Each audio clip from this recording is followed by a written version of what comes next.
Yes, very good afternoon once again. हमारा जो chapter चल रहा था एडमिशन ऑफ पार्टनर चल रहा था, और उसके अंदर हम लोग कुछ टॉपिक गुडविल से रिलेटेड कर चुके हैं।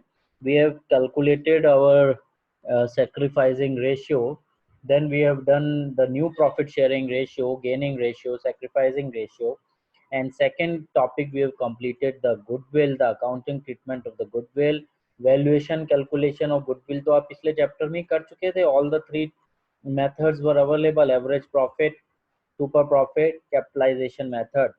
फिर यहाँ पर हमने उसका अकाउंटिंग ट्रीटमेंट करा था तीन पार्ट्स के अंदर। First, whenever the goodwill is paid privately out of the business, no journal entry. Second, when the partner brings the goodwill in cash, and third, when the partner is unable to bring the goodwill in the cash। इनने इसका combination भी कर लिया था कि कुछ part वो cash में लेकर आ रहा है और कुछ पार्ट वो कैश में नहीं लेकर आ पा रहा है, राइट। इसके बाद जो है हम लोग नया टॉपिक स्टार्ट करने वाले हैं आज, and that is basically the revaluation of assets and liabilities, right.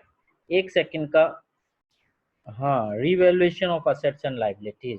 देखिए, बेसिकली ये टॉपिक हम डिटेल में इन the previous chapter change in the profit sharing ratio के अंदर कवर कर चुके हैं, राइट। बहुत क्विकली इसको हम समराइज करेंगे यहाँ पर। सबसे पहले तो revaluation of asset and liabilities का मतलब क्या है, इसकी जरूरत क्या है। देखिए, again the same logic, whenever the new partner is admitted, it is a case of reorganization of a partnership firm in which the existing agreement comes to an end and a new agreement is made. It means there is a change in the profit sharing ratio. Previously हमारे पास एक चपाती थी तो दो जने खा रहे थे, अब तीसरा पार्टनर आ गया, द सेम चपाती वो तो बढ़ेगी नहीं, the same will be divided amongst the three. तो इसका मतलब जो नया पार्टनर है वो तो गेन कर रहा है फ्यूचर के प्रॉफिट्स के अंदर, और पुराना पार्टनर जो है वो सेक्रीफाइस कर रहे हैं। It's a different matter of fact कि प्रॉफिट शेयरिंग रेशियो कुछ इस तरीके से बन जाए कि पुराने जो पार्टनर है उसमें से भी कोई सेक्रीफाइस की जगह गेन कर जाए। ऐसे क्वेश्चन भी हम कर चुके हैं। यहाँ पर जो हमारा मेन टॉपिक, हमारा मेन मुद्दा, हमारा जो मेन पॉइंट है, that is about the revaluation of assets and liabilities. अब सब जब नया पार्टनर आ रहा है तो ऑब्वियसली वो बैलेंस शीट के अंदर इक्वल पार्टनर बन गया, यानी जैसे ही वो कैपिटल कंट्रीब्यूट करेगा, और ultimately capital is divided into assets only, capital is represented in assets. Capital क्या है, कैपिटल असेट्स में तो कन्वर्ट हो जाती है आगे जाके, तो असेट्स के अंदर भी वो ओनर बन गया। अब जो असेट्स बैलेंस शीट के अंदर रिकॉर्डेड है, they are being recorded on the historical cost, that is at the cost when they were at the price on which they were acquired by the partners. But as you know, market price may be different from that cost or that historical cost। Market में price अलग चल रही है। अब अगर नया partner उसमें हिस्सेदार बन गया असेट्स के अंदर, तो जो मार्केट प्राइस में एप्रिसिएशन है या डेप्रिसिएशन भी हो सकता है, तो उसका फायदा या नुकसान उसको भी झेलना पड़ेगा या लेना पड़ेगा।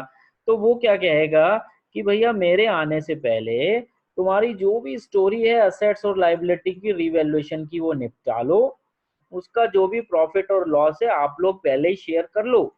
मेरे आने के बाद तो जो भी नया प्रॉफिट लॉस होगा असेट की इंक्रीमेंट में या डिक्रीमेंट में, उसमें मैं साझीदार या पार्टनर रहूंगा। अब तक की स्टोरी में लॉजिकली मेरा कोई रोल बनता भी नहीं है। पुराने पार्टनर्स भी यही कहेंगे कि हाँ, तुम्हारा कोई रोल नहीं है भाई, it is the role of ours only. अगर असेट की वैल्यू बढ़ रही है तो हमारी मेहनत से बढ़ी है, अभी तक घट रही है तो भी उसके नुकसान के लिए हम जिम्मेदार हैं। इसी तरीके से लाइबिलिटी को भी रीअसेस कर लिया जाएगा। May be there could be some creditor जो अब पेमेंट नहीं लेना चाह रहा है, या हमने किसी तरीके से उसको राजी कर लिया कि there is no need for the payment of that creditor, यानी फर्म को फायदा हो गया, तो भी पुराने पार्टनर्स ही उसके हिस्सेदार रहेंगे। तो this is the basic logic. Whenever the new partner is entered into the firm, their profit sharing ratio changes. He is not responsible for the previous acts of the partner। वहां तक की story जो है वहीं समाप्त कर देनी चाहिए। Therefore, the assets and liabilities will be revalued and reassessed also, so that if there is any profit on the revaluation, it may be distributed to the old partners. I am again repeating, to the old partners in old profit sharing ratio। Similarly, if there is a loss also, then it must be distributed to those partners. Now the question arises, when is there is the profit or whenever there is a loss. बड़ा simple सा logic है भाई, asset हमारे लिए confidence है, liability हमारे लिए tension है। जब भी हमारा कॉन्फिडेंस बढ़ेगा तो प्रॉफिट होगा, जब भी हमारी टेंशन बढ़ेगी तो लॉस होगा, जब भी हमारा कॉन्फिडेंस कम होगा तो लॉस होगा, और जब भी हमारी टेंशन कम होगी तो प्रॉफिट होगा। यानी असेट और लाइबिलिटी का इंक्रीज और decrease will give some profit और loss depending on the nature of confidence और the tension you are gaining. तो इट मीन्स अगर असेट बढ़ता है तो प्रॉफिट, असेट घटता है तो लॉस। सिमिलरली लाइबिलिटी बढ़ती है तो लॉस, और लाइबिलिटी घटती है तो definitely you are in a profit situation. अब इसके अलावा पार्टनर और ढंग से ढूंढेंगे कि कहीं कोई ऐसे असेट्स तो नहीं है जो हमने अभी तक रिकॉर्ड ही नहीं कर रखे। There may be situation that there are some unrecorded assets. कोई मोटरसाइकिल पड़ी हुई है, आदमी उसको घुमा तो रहा है, डिलीवरी तो कर रहा है, पेट्रोल डल रहा है ऑफिस की तरफ से, सब चीजें हो रही है, but the motorcycle is not recorded in the firm books, क्योंकि वो कोई भी गलती से रिकॉर्ड होने रह गई और अब इतनी पुरानी हो गई, क्या पता हमने कभी सेकेंड हैंड ही ली लेकिन उसकी एंट्री करना भूल गए। तो now it's a hidden profit for the old partner, उस असेट को भी वो रिकॉर्ड करेंगे। तो सबसे पहला लॉजिक तो यही है, अगर असेट को इंक्रीज करना है तो definitely increase in the asset is debited.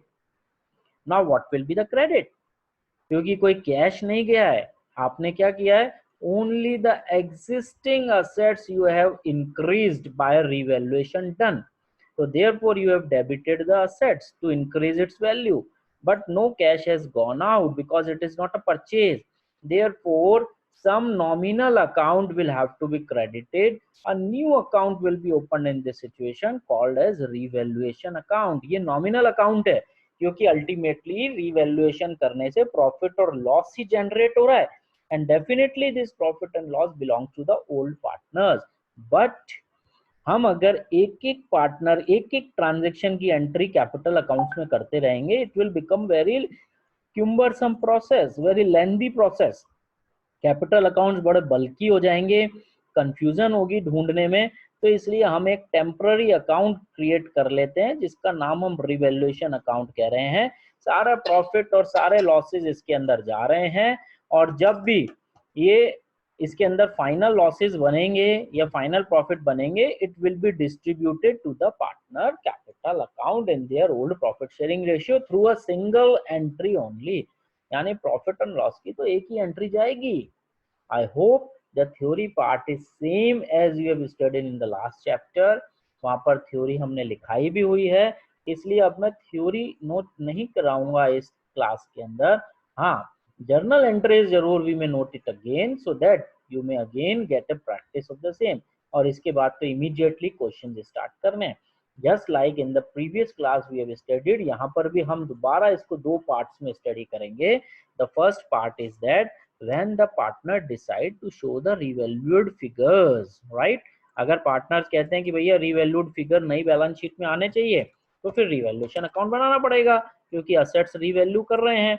और अगर पार्टनर कहते हैं कि रिवैल्यूड फिगर नहीं आएंगे, तो इसके लिए भी आप जानते हैं we have done a crux और adjustment journal entry, single journal entry, gaining partner capital account to sacrificing partner capital account. सारे प्रॉफिट्स को एक साथ, सारे लॉसेस को एक साथ, नेट इफेक्ट निकाल लेंगे रिवैल्यूएशन का, और इस नेट इफेक्ट को हम इस सैक्रिफाइसिंग रेशियो में through this golden journal entry हमारी ट्रांसफर कर दिया जाएगा। इन सच सिचुएशन असेट और लायबिलिटी की वैल्यू चेंज नहीं होगी, द बैलेंस शीट का total will also remain the same.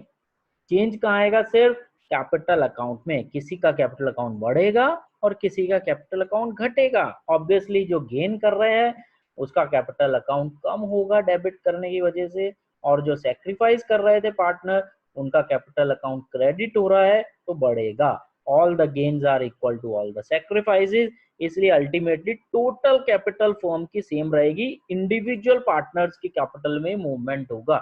I hope the theory part is very much clear. सीधे हम टॉपिक पे बढ़ रहे हैं। और क्विकली मैंने इसलिए कराया because the same has been done in the previous chapter. वहां पर भी मैंने आपको बताया था it will be repeated in the coming chapters also. वहां पर हम इसको इतना डिटेल में नहीं कर पाएंगे, right. Revaluation of assets and liabilities, इसको हम दो टॉपिक में पढ़ रहे हैं। पहला टॉपिक हमारा व्हेन द पार्टनर डिसाइडेड, ये मैं इसका एक ड्रॉ कर देता हूं आप लोगों के लिए। ये 2 पार्ट्स में जैसे हम पढ़ रहे हैं। When the partners decide to show the when the partners decide to show the revalued figures in the new balance sheet of asset and liabilities. In this case, revaluation account will be prepared, right? Or changed figure will come in the balance sheet, right? और दूसरी case when the partner decide, when they decide not to show the changed value, revised का मतलब changed values in the new balance sheet. तो यहाँ पर so no revaluation account is to be made. Revaluation account will, no revaluation account will be made. Rather a single, हमने नाम दे रखा है crux entry, जिसका दूसरा नाम होता है adjustment entry, will be passed by the net effect of profit और लॉस ऑन रिवैल्यूएशन। आप नेट इफेक्ट निकाल के सिंगल एंट्री पास कर लेंगे, और वो भी कौन सी, gaining partner capital account debit to sacrificing partner capital account. I hope it is pretty clear. याद रखिएगा वो वाला फंडामेंटल कॉन्सेप्ट तो हमेशा चलेगा। If the partners capital account are fixed, तो हमें हमेशा करंट अकाउंट यूज करना है for appropriation purpose, for distributing any such profit और लॉसेज ऑल्सो। कैपिटल तो सिर्फ अफेक्ट होगी उस केस में एडिशनल कैपिटल से या फिर परमानेंट ड्रॉइंग्स के हिसाब से। हमने डिस्कस किया था drawings of capital and drawings of profit also. ये सब चीजें हम प्रीवियस चैप्टर में कर चुके हैं, राइट। तो ये दो टॉपिक आपके सामने हैं। पहला टॉपिक मैं क्लियर कर देता हूं, कौन सा, when the revaluation account is to be made. Journal entries हमें एक बार फिर लिख लेनी चाहिए, it is just a revision only.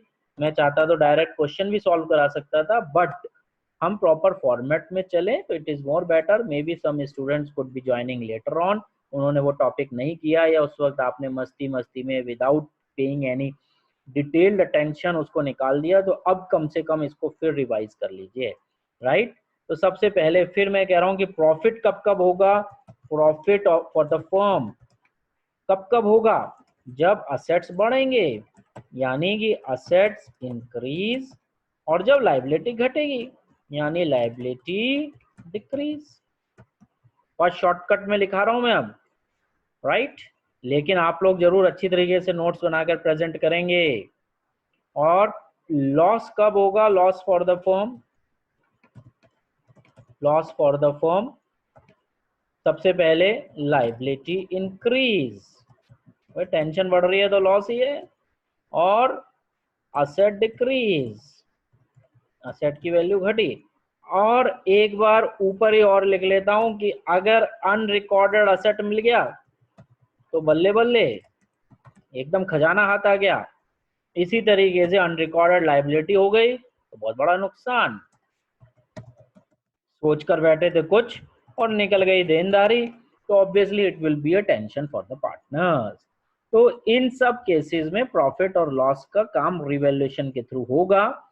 Formatting बिगड़ जाती है इसकी एकदम वो हटाते ही, लेकिन उम्मीद है आप लोग देख चुके होंगे, समझ ही चुके होंगे। अब प्रॉफिट जब भी होगा, whenever profit will be there, बहुत सिंपल सा रूल लिख लेता हूं, revaluation account will be credited in journal entry.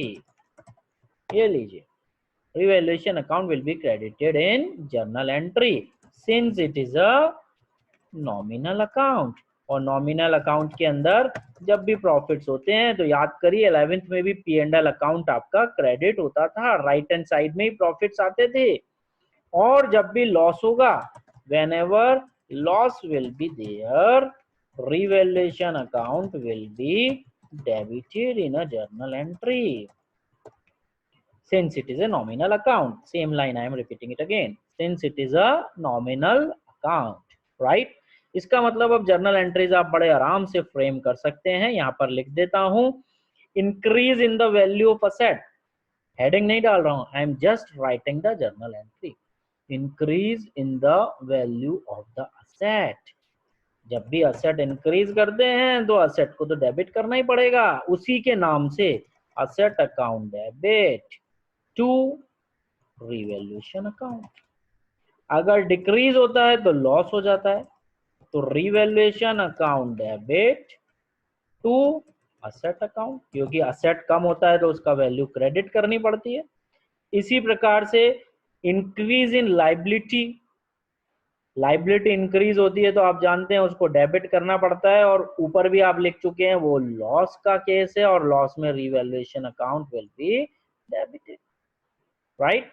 तो इंक्रीज इन लाइबिलिटी का मतलब अल्टीमेटली आपका नुकसान हो रहा है, नुकसान हो रहा है, और लाइबिलिटी हमेशा क्रेडिट होती है। तो रिवैल्यूएशन अकाउंट डेबिट, ये इंक्रीज इन लाइबिलिटी का केस है, राइट, टू जो भी नाम है आपके पास लाइबिलिटी अकाउंट। फोर्थ, ये भी हो सकता है कि कोई लाइबिलिटी घट जाए, और लाइबिलिटी कम होती है तो प्रॉफिट होता है, और लाइबिलिटी कम होती है तो डेबिट करनी पड़ती है।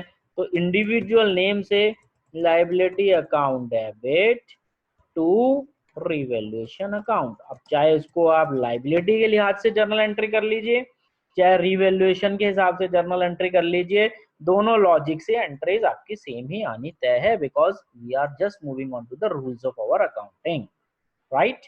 अनरिकॉर्डेड असेट की भी फर्स्ट वाली एंट्री होगी, असेट अकाउंट तो इंक्रीज हो ही रहा है, और अनरिकॉर्डेड लाइबिलिटी की थर्ड वाली एंट्री होगी, क्योंकि लाइबिलिटी अकाउंट इंक्रीज हो रहा है और ऑब्वियसली अब कोई पैसा कोई लेना देना नहीं है, इसलिए कैश वैश को आप डेबिट नहीं कर सकते। फाइनली हमें तो असेट को डेबिट करना है, तो credit is a temporary revaluation account. अब ये 6 काम होने की वजह से there will be either profit और there will be either loss in the revaluation. Profit होने का मतलब माइंड में आप लाइए कि राइट हैंड साइड आपकी बड़ी हो रही है, income side, profit side, revaluation account की राइट साइड बड़ा हो रहा है, तो इसका मतलब profit will be return in the shortfall side, जहां पर डिफरेंस आ रहा है। कहां डिफरेंस आ रहा है? Left side. तो इट मींस आपकी जर्नल एंट्री क्रिएट हो गई। कौन सी जर्नल एंट्री क्रिएट हो गई? प्रॉफिट की। रिवैल्यूएशन अकाउंट डेबिट टू, चूंकि मैं पहले ही बता चुका हूं कि ओल्ड पार्टनर का सिर्फ हिस्सा है इसमें, old partner capital account in old ratio, right. अगर लॉस है तो मामला उल्टा हो जाएगा, लॉस के अंदर क्या मामला हो जाएगा? डेबिट साइड बढ़ी है, डेबिट साइड बढ़ी है तो इसका मतलब राइट साइड पे शॉर्टफॉल जो कम हो रही है वहां लिखना पड़ता है आपको। अब वहां पर पार्टनर्स कैपिटल अकाउंट लिखोगे, और ये भी ऑब्वियस सी बात है कि अगर लॉस होता है तो पार्टनर की कैपिटल कम होती है। 11 से हमारा फंडामेंटल केस चल रहा है कि the losses reduce the capital, तो कैपिटल को डेबिट करना पड़ेगा। हर तरफ से हमारे अकाउंटिंग के नियम चल रहे हैं, लेकिन कौन सी कैपिटल? ओल्ड पार्टनर्स की, और वो भी ओल्ड रेशियो में। Old partner capital account debit to revaluation account, ये भी सारा काम चल रहा है हमारा ओल्ड रेशियो में। तो ये होने के बाद आपका रिवैल्यूएशन अकाउंट समाप्त हो जाता है। सिर्फ प्रैक्टिस इज द की, क्योंकि हो सकता है कुछ नए तरह के ट्रांजेक्शन आ जाएं, बट आप अगर जितने क्वेश्चन कर लेंगे तो रिवैल्यूएशन अकाउंट मोर और लेस सब बच्चों का राइट हो जाता है, और हो जाना चाहिए। एडमिशन ऑफ पार्टनर, ये सारा पार्टनरशिप एक जैसे ही, इट्स वेरी सिंपल केस, सब में एक जैसा काम करना है। गुडविल निकालने में आप स्ट्रांग हो गए, गुडविल की जर्नल एंट्री करने में आप स्ट्रांग हो गए, पुराने रिजर्व्स को बांट लीजिए, पुरानी गुडविल को राइट ऑफ कर लीजिए ओल्ड पार्टनर्स के अंदर। रिवैल्यूएशन अकाउंट को आप बड़ा इजीली बना लेंगे, इसके अलावा कुछ भी नहीं है। प्रॉफिट लॉस को रिवैल्यूएशन में डाल लीजिए। ये सब करने के बाद you are easily able to prepare the capital account also. खाली एक चीज इस चैप्टर में एडिशनल है, लास्ट टॉपिक जो रहेगा एडजस्टमेंट ऑफ कैपिटल। पुराने पार्टनर के हिसाब से नए पार्टनर की कैपिटल एडजस्ट करना, नए पार्टनर के हिसाब से पुराने पार्टनर की कैपिटल एडजस्ट करना, father son approach, son father approach, ये उस टॉपिक में हम करेंगे ही। यानी you are very easily able to handle this admission of partner chapter and this would be coming of 8 marks अगर यहाँ पर आप ढंग से कर लेते हैं तो। रिटायरमेंट इसका अगला चैप्टर, वो भी हम बहुत ढंग से करना चाहेंगे, though there is an internal choice between both the chapters, but still कई बार एडमिशन का क्वेश्चन टिपिकल आ जाए तो we should be able to attempt the retirement also, और रिटायरमेंट का टिपिकल आ जाए तो एडमिशन कर लेंगे, और दोनों ही ईजी है तो आपकी चॉइस है, जिसमें आपको कॉन्फिडेंस है आप आराम से वो लीजिए। तो बाय दिस वे रिवैल्यूएशन का फर्स्ट मेथड हमारा पूरा होता है और हम कुछ क्वेश्चंस करने के अंदर आगे बढ़ने के लायक है। रिवैल्यूएशन अकाउंट का स्पेसिमेन मैं नहीं बता रहा हूं क्योंकि पिछले चैप्टर के अंदर रिवैल्यूएशन अकाउंट बता ही चुका हूं। इन्हीं जर्नल एंट्रीज की पोस्टिंग कर लेंगे, then we will be able to make the revaluation account also, right. अब देखिए एक इलस्ट्रेशन नंबर 49 आपको दिया हुआ है, बड़ा एक सिंपल इलस्ट्रेशन है पर एक बार हम इसको कर लेते हैं। कल फिर रिवैल्यूएशन के बड़े question and plus second approach, we will not be giving much time now to revaluation account, most probably कल तक ही हम इसको पूरा निपटा देंगे, राइट। इसको मिटा दूं आप सबकी इजाजत हो तो, अगर आप थम्स अप पॉलिसी लेकर चल रहे हैं, I should clear it out, right. देखिए इलस्ट्रेशन नंबर आपकी बुक का ही चल रहा है 49, समय बढ़ता जाता है, इलस्ट्रेशन नंबर की संख्या भी बढ़ती जाती है। कभी फर्स्ट से स्टार्ट किया था, now you are moving on to the half century. 49 question करने की पोजीशन में आप लोग आ गए हैं, और जो अच्छे बच्चे हैं, those who want 100 out of 100 in the accountancy, 95 in the accountancy 12th में आते हैं बच्चों के, तो वो एक एक क्वेश्चन सॉल्व कर रहे होंगे, I am very much pretty sure, और वो भी बड़ा सिस्टमेटिकली। और एटलीस्ट अगर एक नहीं कर रहे होंगे तो 60% of the solve illustration and 40% of the unsolve question, यानी together you will be doing 100% question दोनों में मिलाकर, राइट। इलस्ट्रेशन 49, इसका पहला पार्ट आपको दे रखा है, स्टॉक इज अंडरवैल्यूड बाय 10%, और इसकी बुक वैल्यू दे रखी है स्टॉक की 54,000, 54,000। देखिए अगर ऐसे क्वेश्चन आए तो आप ये मत सोचिएगा कि इस 54,000 को 10% कम कर दें। ये जो 54,000 दिया हुआ है ये खुद 90% है, यानी इट इज अंडर वैल्यूड। जिनकी मैथमेटिक्स स्ट्रांग है वो माइंड में समझ गए होंगे कि भैया 60,000 का 10% 6,000, यानी एक्चुअल ओरिजिनल वैल्यू स्टॉक की होगी 60,000, जिसको अभी तक 10% कम करके रखा हुआ था, यानी 54,000 पे। इस लैंग्वेज का मतलब क्या है, हमें 10% स्टॉक की वैल्यू बढ़ानी है। स्टॉक इज अंडर वैल्यूड, कम रखा हुआ है, तो नए पार्टनर आने से पहले उसको एक्चुअल वैल्यू पे ले आओ, यानी बढ़ा दो, यानी असेट का बढ़ाना मतलब प्रॉफिट होना, यानी स्टॉक टू रिवैल्यूएशन। इसकी जर्नल एंट्री भी आपके सामने आ गई है, तो it you should be very fast enough. तो यहाँ पर हमें अगर ये 6,000 निकालने हैं तो how will be able to solve it, हम स्टॉक इनटू 100% बनाना है इसको अपॉन 90, तो 54,000 इंटू 100 अपॉन 90 करेंगे तो फाइनली 9 6 जा 54 एंड 600 जा करके you will get the actual value of 60,000, यानी आपको इंक्रीज इन स्टॉक हो गया एक तरह से 6,000 रुपये। आपको डायरेक्टली ये नहीं देकर ये दे दिया कि स्टॉक ऑलरेडी 10% कम पर पड़ा हुआ है। इसी तरीके से ये ओवर वैल्यूड भी हो सकता है, जैसे अगला आंसर में क्वेश्चन में दे रखा है, stock is over valued bye 10%, book value of stock is 66,000, यानी स्टॉक 66,000 पे पड़ा हुआ है। दोबारा मैथमेटिक्स वाले स्टूडेंट सोच लेंगे कि भैया ओरिजिनल स्टॉक तो 60,000 होगा, क्योंकि उसी का 10% 6,000 मिलाकर एक्चुअल में स्टॉक 66,000 पड़ा है। यानी क्वेश्चन हमसे इसको कम करने को कह रहा है। Decrease in asset is a loss and in case of loss revaluation account is debited. तो जर्नल एंट्री भी आपके माइंड में क्लिक कर जानी चाहिए। Revaluation to stock 6000। हालांकि वर्किंग नोट में सॉल्व करना कैसे दिखाएंगे, स्टॉक इनटू 90 डिवाइडेड बाय 100। क्या ये फार्मूला कर लूं? Can I do this formula? Mathematically सोचिए, stock is not 100%, it is 110% and we have to make it 100%। तो इसलिए हमारा जो फॉर्मूला होगा that will be 100 upon 110 यानी 100 प्लस रेट। क्योंकि ये 110 है, हमें इसको 100 पे लेकर जाना है। पहले वाले क्वेश्चन में वो 90 था जिसको हम 100 पे लेकर गए थे, ये 110 है जिसको 100 पे लेकर जाना है। तो फाइनली 66,000 इंटू 100 अपॉन 110। 11 6 जा 66 और 6 10 जा 60, यानी ओरिजिनली आप वापस 60,000 पे पहुंच जाएंगे। इस केस में आपको डिक्रीज चाहिए 6,000 की, लॉस। असेट कम होता है तो लॉस।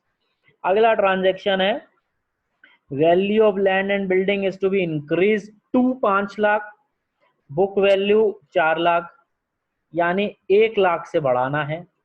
अगला क्वेश्चन देखिए, ये टू और बाय का डिफरेंस आपको समझाया जा रहा है। Value of land and building is to be increased by 5 lakh, book value 4 lakh है। अब जल्दबाजी में 1 लाख मत बढ़ा दीजिएगा, क्योंकि आपको क्वेश्चन में दिया हुआ है by word. By means 5 lakh से बढ़ाना है, यानी increase is automatically given, the amount is 5 lakh, यानी टोटल लैंड एंड बिल्डिंग जो हो जाएगी वो 4 + 5 9 लाख की हो जाएगी। और पहले वाले केस में 4 + 1 5 लाख की हो रही थी। This is the difference between to and by. Language को बहुत ध्यान से पढ़िएगा क्वेश्चंस के। नेक्स्ट दे रखा है अ debtor whose due of 40,000 was written off as bad debts last year paid 30,000 in full settlement। देखिए इसका हम सॉल्व कर लेते हैं एक बार। डेटर, कोई पुराना डेटर होगा, whose due of 40,000 40,000 हमें उससे लेने थे, was written off as bad debts in previous years, कोई भी ईयर में, right? Now he has paid 30,000 in full settlement। 11th की पढ़ाई के अनुभव के आधार पे you are able to decide that this 30,000 is a bad debt recovered। और 30,000 रुपए 11th में याद करिए इनकम माने जाते थे, जिसको हम P&L अकाउंट में ले जाते थे। यहाँ पर भी ये इनकम है जिसको हमें रिवैल्यूएशन अकाउंट में ले जाकर बंद करना पड़ेगा। तो पहली एंट्री पैसा तो आया ही है, इसको हम इग्नोर नहीं कर सकते, चाहे कैश या बैंक। हम लोग सारे ट्रांजैक्शंस बैंक में मानकर चलेंगे, to be very authorized and authentic. तो पहला ट्रांजैक्शन की एंट्री होगी बैंक अकाउंट डेबिट 30,000 टू, आप डायरेक्ट रिवैल्यूएशन अकाउंट ना लीजिए, बल्कि आप इसको दो एंट्री में ब्रेक कर लीजिए। Being a good student of accountancy you have to depict your knowledge. Bank account debit to bad डेब्ट रिकवर्ड अकाउंट। इसमें कहीं भी रिवैल्यूएशन नहीं आ रहा है, लेकिन पहली एंट्री तो कायदे से ये होनी ही चाहिए, राइट? अब दूसरी एंट्री इस बैड डेब्ट रिकवर्ड अकाउंट को आप रिवैल्यूएशन में भेज के बंद कर दीजिए, कोई दिक्कत की बात नहीं है। What we will be able to do, इस टेम्पररी अकाउंट को बंद कर दीजिए और रिवैल्यूएशन अकाउंट क्रेडिट करते ही इनकम में वो क्रेडिट हो जाएगा। बैड डेब्ट recovered account debit to revaluation account. आप देखिए फाइनल इफेक्ट बैड डेब्ट रिकवर्ड कट भी जाएगा तो भी 30,000 रिवैल्यूएशन में जा रहे हैं, but we are moving with our steps of the accounting. कि अकाउंटिंग में हमेशा पहला काम तो यही हुआ होगा, बैड डेब्ट रिकवर्ड की एंट्री करी गई होगी। तो आप भी करें तो वर्किंग नोट में ये एंट्री जरूर दिखाएं, और रिवैल्यूएशन के अंदर तो बाय बैड डेब्ट रिकवर्ड दिखाएं, डायरेक्ट बाय बैंक ना दिखाएं, राइट? आंसर मैच हो जाएगा, बट हम लोग अकाउंटिंग स्टूडेंट के लिए चूक कर जाएंगे। नेक्स्ट देखिए, बड़ा अच्छा पॉइंट आ रहा है नेक्स्ट, पहले मैं लिख ही लेता हूं फिर दोनों में डिफरेंस बताता हूं आपको। An old customer whose account was written off as bad debt, अगर स्पेलिंग मिस्टेक हो जाए तो आप समझ सकते हैं, करेक्ट कर लीजिएगा। रिटर्न ऑफ एज बैड डेब्ट, has promised to pay 15,000 in full settlement against his account of 25,000। Difference समझिए दोनों में। पिछली वाले क्वेश्चन में तो आपके पास रिसीव ही हो गए थे, इस क्वेश्चन में रिसीव नहीं हो रहे, खाली वादा मिल रहा है, प्रॉमिस मिल रहा है। यानी बैंक को तो आप डेबिट कर ही नहीं सकते। हाँ, उसने प्रॉमिस कर लिया, यानी आप श्योर हो गए। तो आपने जो डेटर पिछले साल कम किए थे किस एंट्री के थ्रू, बैड डेब्ट अकाउंट टू डेटर्स अकाउंट, आप उस डेटर्स को वापस लाइव कर लीजिए, जिंदा कर लीजिए, give him a life again, क्योंकि उसने प्रॉमिस कर दिया है। और प्रॉमिस करने के लिए आप डेटर्स को वापस डेबिट कर दीजिए। ये एक तरह से यूं समझिए इंक्रीज इन योर डेटर्स, लेकिन लैंग्वेज घुमाकर दे दी कि उसने प्रॉमिस किया है। अब इसको बैड डेब्ट रिकवर्ड और उसमें कंफ्यूज मत हो जाइए, पैसा नहीं आ रहा है, only the promise has been done. तो आप फाइनली बैड डेब्ट डेटर्स को बढ़ा लेंगे। बैड डेब्ट रिकवर्ड का इसमें कोई रोल नहीं है। बैड डेब्ट रिकवर्ड तो हम जब करते जब कैश आता। तो एक तरह से आपकी यहाँ पर एंट्री बन गई, क्योंकि डेटर्स बढ़ रहे हैं, increase in asset is to be debited and revaluation account is to be credited in case of the profit. जब असेट बढ़ता है तो प्रॉफिट बढ़ता है। तो सन्ड्री डेटर टू रिवैल्यूएशन, लेकिन अब 25,000 से मत करना, उसने प्रॉमिस ही 15 का किया है, तो यानी उसका अकाउंट से आपको लेना देना नहीं है। Now the transaction will be entered with 15,000 only, जितना उसने प्रॉमिस किया हमने डेटर्स को बढ़ा दिया, रिवैल्यूएशन में प्रॉफिट पहुंच गया। कल को बाद में वो 15 दे देता है तो बैंक अकाउंट टू डेटर्स करके काम खत्म हो जाएगा। लेकिन अगर वो नहीं देता तो दोबारा से हम बैड डेब्ट्स कर देंगे। उस केस में नया पार्टनर जो आ गया है वो अपने आप उस टाइम उसके अंदर हिस्सेदार हो जाएगा, क्योंकि उसको डेटर ओरिजिनल फिगर पे मिले हैं। जब पैसा आता तो भी नया पार्टनर उसमें हिस्सेदार होता ही, तो जब लॉस होगा तो भी वो पार्टनर उसमें हिस्सेदार होगा, क्योंकि जो भी प्रॉफिट लॉस था नए पार्टनर के आने से पहले, that has been adjusted through revaluation account into the old partners capital account in the old profit sharing ratio. Logic बड़ा क्लियर है हमारी अकाउंटिंग का। नए पार्टनर को एक्स्ट्रा फायदा नहीं, नए पार्टनर को एक्स्ट्रा नुकसान नहीं। स्टोरी जहां तक के लोगों की है वहीं समाप्त कर दीजिए। आई होप रिवैल्यूएशन का बेसिक कॉन्सेप्ट आप लोगों को वापस रिवाइज हो गया होगा। स्पेसिफिक तरह के ट्रांजैक्शन आते रहेंगे हमारे क्वेश्चन में। जैसे एक लाइबिलिटी है, क्रेडिटर में पड़ी है 20,000 की, इसको 16,000 में सेटल कर लिया साहब। क्रेडिटर्स जो 20,000 रुपए थे हमने 16,000 रुपए देकर सेटल कर लिया। क्रेडिटर ने प्रॉमिस नहीं किया है, हमने प्रॉमिस नहीं किया, हमने उसको पे ही कर दिया। तो फाइनली क्रेडिटर को 20,000 से खत्म कर दीजिए, debit the creditor to bank, क्योंकि 16,000 हमारे पास से गए और जितनी हमारी बचत हो गई that is a profit to revaluation account as you are doing in a simple journal entry, decrease in the liability. अब आप यहाँ पर बैंक की एंट्री जरूर करें, क्योंकि लैंग्वेज कह रही है कि इट हैज बीन सेटल्ड, हमने उसको पेमेंट कर दिया। अगर प्रॉमिस करते तो ऑब्वियसली आप खाली रिवैल्यूएशन वाली एंट्री कर लेते, क्रेडिटर टू रिवैल्यूएशन 4,000, लेकिन अगर सेटल करने का लिख दिया तो बैंक की एंट्री भी करनी पड़ेगी। Remember to grasp and read the language properly, right. तो आज का तो पूरा थ्योरेटिकल में निकल गया, रिवीजन करने में क्वेश्चन भी करा आपने, तो थोड़ा सा आपको पिछले चैप्टर का वापस रिवीजन हो गया होगा। आगे की क्लास में we will repeat it again and we will solve some new questions of revaluation account. कल नहीं तो परसों तक हम इस टॉपिक को ओवर एंड आउट कर देंगे। क्लास आज मैंने रिकॉर्ड करी है, you will be receiving it again. अच्छा लगे वापस सुनना हो तो सुन लीजिएगा, otherwise you can put it on your records also. इजाजत हो तो क्लास रोक दें, थम्स अप वाली पॉलिसी आपकी चलेगी? हाँ right. Okay, take care all, see you.